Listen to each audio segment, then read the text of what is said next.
consider myself, sorry if you don't agree with me, a crazy radical feminist. But for me, we should never forget feminism is not just, of course it is also this, I know, this subtle patronizing gesture.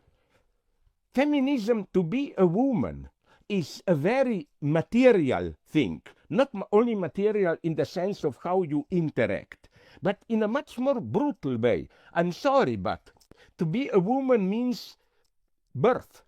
To be vulgar but friendly, in a feminist way vulgar. A man just does boom boom and goes to sleep. A woman has to deal with all of it. Period, birth, all the troubles and so on.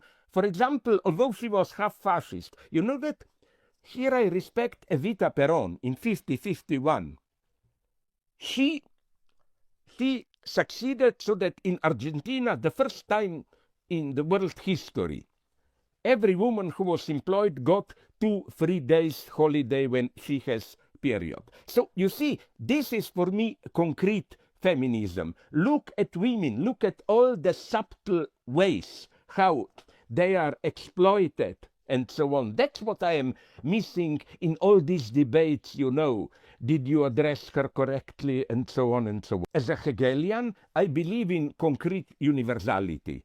Don't be afraid of this. Concrete universality means for me something very, really concrete.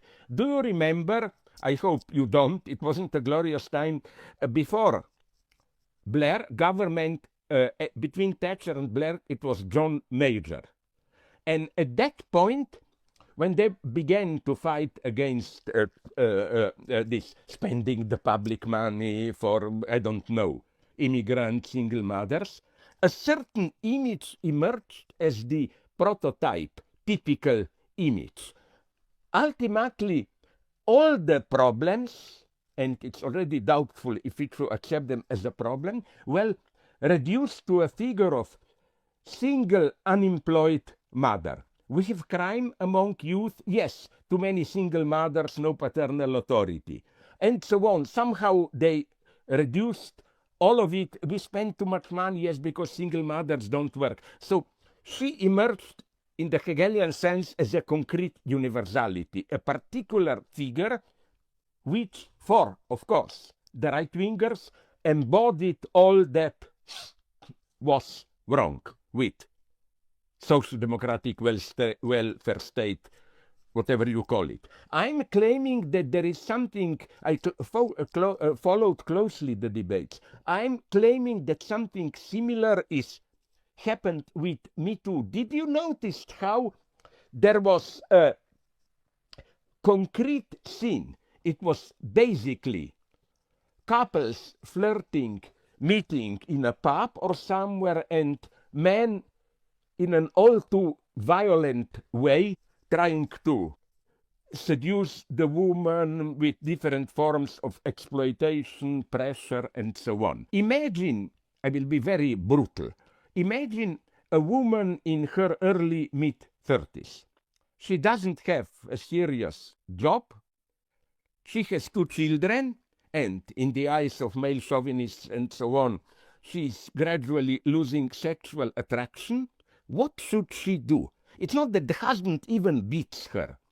The husband just, you know, is losing interest in her. She has no way, because of the children or whatever, to get a job of her own. What can she expect from her life? Isn't this much stronger despair?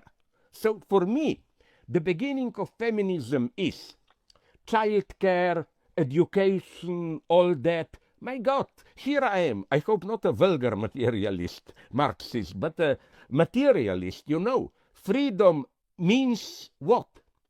A whole set of things. It's not just I can call you we, they, whatever you want. Freedom means I should have first, these are crucial things for me, at least a promise of, it's always imperfect, but that somehow it works, free healthcare, free education, and so on and so on.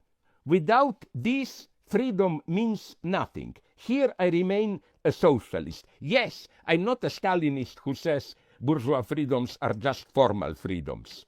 Yeah, they are formal freedoms, but that's why what we should fight for is to create material conditions. By material, I don't mean stuff, I mean social, institutional, and so on, conditions where these words, I'm free, blah, blah, blah, have meaning.